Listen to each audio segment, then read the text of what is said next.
In the heart of New York City, where skyscrapers cast long shadows over bustling streets, Lila Monroe hurried through the morning crowd, her worn sneakers slapping against the pavement.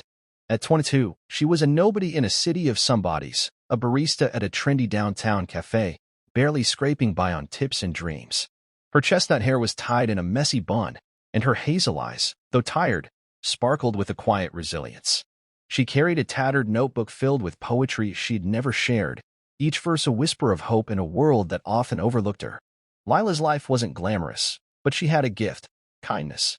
She'd slip extra pastries to the homeless man outside the cafe, listen to her elderly neighbors' endless stories, and smile at strangers, even when they didn't smile back. It was this warmth that caught the eye of Ethan Caldwell, the CEO of Caldwell Enterprises, a tech empire worth billions. Ethan, with his sharp jawline and piercing blue eyes, was every bit the untouchable Tycoon, polished, powerful, and perpetually distracted. He frequented Lila's cafe, not for the coffee, but for the fleeting moments of peace her presence seemed to bring. She'd memorized his order: black coffee, no sugar, served with a side of her unassuming charm. "You're different," Ethan said one day, leaning against the counter, his voice low. Lila blushed, tucking a stray hair behind her ear. "You don't try to impress anyone." She laughed, thinking he was joking. But Ethan wasn't. He saw in her something he'd lost in his world of boardrooms and betrayals: a genuine heart. Their conversations grew longer, stolen between orders. Ethan shared fragments of his life: the pressure of running an empire, the loneliness at the top. Lila listened, offering no judgment, only understanding. For a moment, it seemed like something was blooming, something real. But then, Sophia Bennett walked back into Ethan's life. Sophia was Ethan's first love, a glamorous heiress with a smile that could stop traffic and a past that tethered Ethan's heart. She'd left him years ago for a life in Paris, chasing fame as a fashion influencer. Now, she was back, her auburn hair cascading in perfect waves, her confidence filling every room. When Sophia breezed into the cafe one morning, Ethan's world tilted. Lila watched as his eyes lit up, the way they never had for her. Sophia's laughter drowned out Lila's quiet presence, and just like that, Lila became invisible. "Ethan, darling," Sophia purred, looping her arm through his. "You've been hiding in this little place?" She glanced at Lila, her gaze dismissive, as if Lila were part of the decor. Ethan didn't introduce them. He didn't even look at Lila as he left with Sophia, their voices fading into the city's hum. Lila's heart cracked, but she didn't let it break. She poured her pain into her notebook, writing poems about love that lingered like a bruise. She kept working, kept smiling, kept being kind, even when it hurt. But Ethan stopped coming to the cafe. Rumors swirled. Sophia and Ethan were the city's new power couple, spotted at galas, their faces splashed across tabloids. Lila was forgotten, a footnote in a story that was never hers. Months passed, and Lila's life took a sharper turn. She discovered she was pregnant. The father was a fleeting mistake, a kind-hearted musician who'd moved on before she could tell him. Alone, with no family to lean on, Lila faced a choice. She could crumble or she could fight. She chose to fight. She took on extra shifts, saved every penny, and enrolled in night classes for business, determined to build a future for her child. Her kindness didn't waver, but now it was fueled by a fierce resolve. She wasn't just surviving, she was building. 5 years later, Lila Monroe was unrecognizable. Her startup, Kindred, a platform connecting small businesses with sustainable suppliers, had exploded into a billion-dollar enterprise. Her face graced Forbes, her story of grit and compassion inspiring millions. She traded her worn sneakers for sleek heels, but her hazel eyes still held that spark of warmth. At her side was her 4-year-old daughter, Emma, a whirlwind of curls and curiosity who'd inherited her mother's heart. Lila's return to New York's elite circles was accidental. She was invited to a charity gala, a glittering event where the city's wealthiest mingled.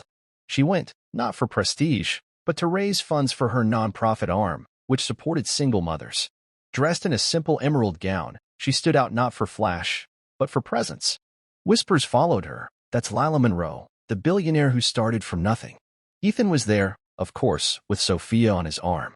Their engagement had been announced months earlier, but the cracks were showing. Sophia's charm had soured into demands, her love conditional on Ethan's wealth and status. Ethan, meanwhile, felt hollow, haunted by the memory of a barista who'd once made him feel human. When Ethan saw Lila across the ballroom, time stopped. She was radiant, not just in wealth but in purpose. Emma clung to her hand, giggling as Lila whispered something that made her laugh. Ethan approached, his throat tight. "Lila," he said, voice barely above a whisper. She turned, her smile polite but distant. "Ethan, it's been a while." Sophia, sensing competition, tightened her grip on Ethan's arm. "Who's this?" she asked, her tone sharp. Lila didn't flinch. She introduced herself, her voice steady, and mentioned Kindred. Sophia's eyes widened, she knew the name. Everyone did. Ethan couldn't stop staring. You did all this?" he asked, gesturing vaguely to her success. Lila nodded, her gaze softening as she looked at Emma. "For her," she said simply. The gala became a turning point. Ethan sought Lila out afterward, desperate to reconnect. He apologized, his words clumsy but sincere, admitting he'd been blind to what mattered.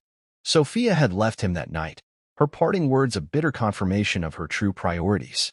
But Lila wasn't the same girl who'd poured his coffee. She listened, but her heart was guarded. "I don't need you to save me, Ethan," she said. "I saved myself." Still, Ethan persisted. He volunteered at Lila's nonprofit, showing up not as a CEO but as a man trying to make amends. He played with Emma, who called him Mr. Ethan and made him laugh in ways he'd forgotten. Lila watched, her walls slowly crumbling, not because of Ethan's wealth or charm, but because of his effort to change. The emotional climax came at a community event Lila hosted, a festival for single mothers and their children. Ethan was there, helping set up tents, his suit jacket discarded, his hands dirty. When a sudden rainstorm hit, he stayed, shielding Emma with his coat as Lila rallied everyone under a pavilion. In that chaotic, beautiful moment, Lila saw the man Ethan could be, not the CEO, but the human. As the rain poured, she took his hand, her touch a quiet forgiveness. Years later, Lila and Ethan stood together, not as a fairy tale couple but as partners in a messy, real love. They ran Kindred together, their wealth poured into communities that needed it most. Emma, now 10, danced through their home, her laughter a reminder of what mattered. Lila's poetry, once hidden, was published, each verse a testament to kindness, selflessness, and the power of a heart that refused to break. The world watched Lila's rise, not just as a billionaire, but as a beacon of humanity. She'd been ignored, underestimated, and overlooked, but she'd returned, not with vengeance, but with love, a love that changed her, Ethan, and countless others. In a city of shadows, Lila Monroe was a light, proving that the greatest wealth wasn't in money, but in the courage to keep giving, no matter how much the world took.